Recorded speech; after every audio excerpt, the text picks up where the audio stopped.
രാജ്യത്തെ ഏറ്റവും വലിയ നഗരമായ തെഹ്റാനിൽ നിന്നും തലസ്ഥാനം മാറ്റാൻ ഇറാൻ ആലോചന തുടങ്ങിയിട്ട് പതിറ്റാണ്ടുകളായിട്ടുണ്ട്. 1979 ഇറാൻ വിപ്ലവം തൊട്ട് അത്തരം ചർച്ചകൾ ഭരണതലത്തിൽ തന്നെ നടക്കുന്നുണ്ട്. ഒടുവിൽ ഔദ്യോഗിക പ്രഖ്യാപനം വന്നിരിക്കുകയാണ്.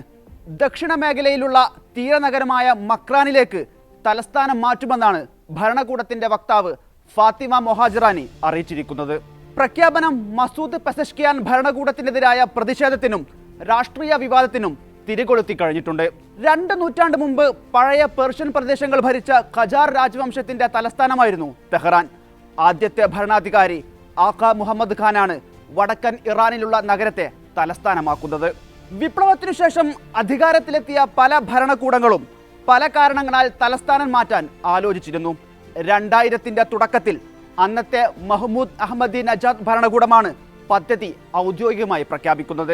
ഹസൻ റുഹാനിയുടെ കാലത്തും ഈ വഴിക്കുള്ള നടപടികൾ തുടർന്നു. 2015 തലസ്ഥാന മാറ്റവുമായി ബന്ധപ്പെട്ട് പഠനം നടത്താൻ ഗതാഗത നഗര വികസന മന്ത്രാലയത്തെ പാർലമെന്റ് ചുമതലപ്പെടുത്തി. ഷീറാസ്, ഇസ്ഫഹാൻ, ഹമദാൻ, ബന്ദർ അബ്ബാസ് ഉൾപ്പെടെയുള്ള നഗരങ്ങൾ പുതിയ തലസ്ഥാന നഗരമായി നിർദ്ദേശിക്കപ്പെടുകയും ചെയ്തിരുന്നു. പുതിയ പെസഷ്കിയാൻ ഭരണകൂടം നീക്കം ത്വരിതഗതിയിലാക്കുകയും ആദ്യമായി മക്രാന്റെ പേര് പ്രഖ്യാപിക്കുകയും ചെയ്തതോടെയാണ് തലസ്ഥാന മാറ്റം വലിയ ചർച്ചയായത്. പുതിയ തലസ്ഥാനം എന്തായാലും ദക്ഷിണ മേഖലയിലുള്ള മക്രാനിലായിരിക്കുമെന്നാണ് വക്താവ് മൊഹാജിറാനി വ്യക്തമാക്കിയത്. ഭരണതലത്തിലുള്ള മാറ്റങ്ങൾക്കായുള്ള നടപടിക്രമങ്ങൾ പുരോഗമിക്കുകയാണെന്നും അവർ വെളിപ്പെടുത്തിയിരുന്നു. എന്നാൽ മക്രാനിനെ തലസ്ഥാനമാക്കുന്നത് ഒരു ആശയം മാത്രമാണെന്നും ഇത്തരമൊരു നീക്കത്തിനുള്ള കാലാവധി നിശ്ചയിച്ചിട്ടില്ല എന്നുമാണ് പ്രസിഡന്റിന്റെ എക്സിക്യൂട്ടീവ് ഡെപ്യൂട്ടി ജാഫർ ഗെയിം പനാഹ് അറിയിച്ചത്. തെഹ്റാനിൽ നിന്നും തലസ്ഥാനം മാറ്റാൻ നിരവധി കാരണങ്ങൾ ഭരണകൂടങ്ങൾ മുന്നോട്ട് വെക്കുന്നുണ്ട്. പരിസ്ഥിതി പ്രശ്നങ്ങളും ജനസംഖ്യാ പെരുക്കവും സുരക്ഷാ പ്രശ്നങ്ങളുമെല്ലാം അക്കൂട്ടത്തിലുണ്ട്. കൂട്ടത്തിൽ ഏറ്റവും സുപ്രധാനമായത് തെഹ്റാനിലെ രൂക്ഷമായ ജലക്ഷാമവും ഊർജ്ജക്ഷാമവുമാണ്. 90 ലക്ഷത്തിന് മീതെയാണ് തെഹ്റാൻ നഗരത്തിലെ ജനസംഖ്യ. അടിസ്ഥാന സൗകര്യങ്ങളിലും ജല ഊർജ സ്രോതസ്സുകളിലും വലിയ പ്രതിസന്ധിയാണിത് സൃഷ്ടിക്കുന്നത്. കടുത്ത ജലക്ഷാമവും ഊർജ വാതക പ്രതിസന്ധിയും നേരിടാൻ തുടങ്ങിയിട്ട് വർഷങ്ങളായി.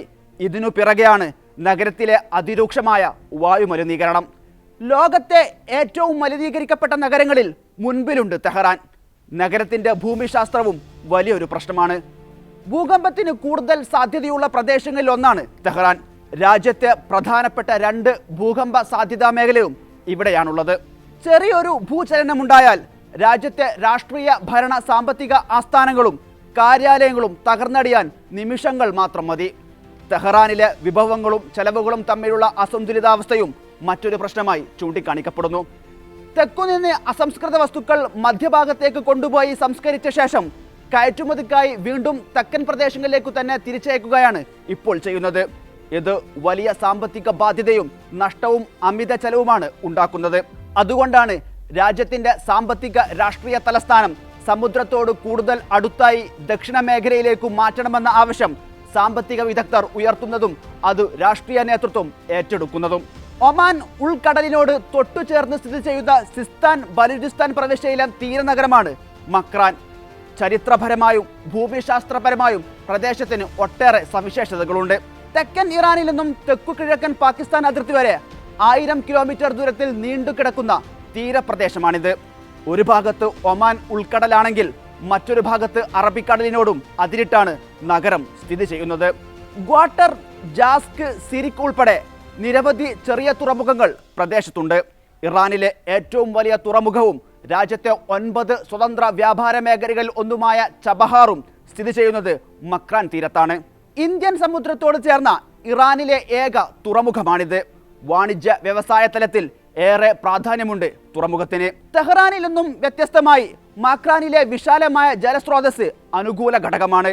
ഇതിലേറെ വലിയ വ്യാപാര സാധ്യതകളാണ് നഗരം തുറന്നിടുന്നത്. ലോകത്തെ തന്നെ പ്രധാന സമുദ്ര വ്യാപാര പാതകളായ പേർഷ്യൻ, ഹോർമുസ്, ഒമാൻ ഉൾക്കടലുകളുമായും ഇന്ത്യൻ മഹാസമുദ്രവുമായും ചേർന്ന് നിൽക്കുന്ന തീരപ്രദേശമാണെന്നതാണ് ഏറ്റവും സുപ്രധാനമായ കാര്യം. അഫ്ഗാനിസ്ഥാനുമായും പാകിസ്ഥാനുമായും മധ്യേഷ്യൻ രാജ്യങ്ങളുമായും തൊട്ടടുത്ത് നിൽക്കുന്ന പ്രദേശം വഴി വിപുലമായ വ്യാപാര സാധ്യതകളാണ് മുന്നിലുള്ളത്. ഗൾഫ് രാജ്യങ്ങളിലേക്കും ഇന്ത്യയിലേക്കുമെല്ലാം തുറന്നു കിടക്കുന്ന സമുദ്രപാതകൾ മറ്റൊരു വശത്തുണ്ട്. അതേസമയം അവികസിതമായ പ്രദേശമാണിതെന്നാണ് മക്രാന് മുന്നിലുള്ള ഏറ്റവും വലിയ വെല്ലുവിളി ഭരണ വാണിജ്യ കേന്ദ്രങ്ങളെല്ലാം മാറ്റിസ്ഥാപിക്കുന്നതിന് പുറമെ അടിസ്ഥാന തലത്തിൽ തന്നെ നഗരവികസനത്തിന് ഏറെ കാലമെടുക്കുമെന്നാണ് ആശങ്ക. ഇതിനായി ശതകോടികളാകും ചെലവഴിക്കേണ്ടി വരിക. ഇതിനു പുറമെ തെഹ്റാനിൽ നിന്നും വ്യത്യസ്തമായി സമുദ്രം വഴിയുള്ള സുരക്ഷാ ഭീഷണികളും നിലനിൽക്കുന്നുണ്ടെന്ന കാര്യവും പദ്ധതിയുടെ വിമർശകർ ചൂണ്ടിക്കാട്ടുന്നുണ്ട്.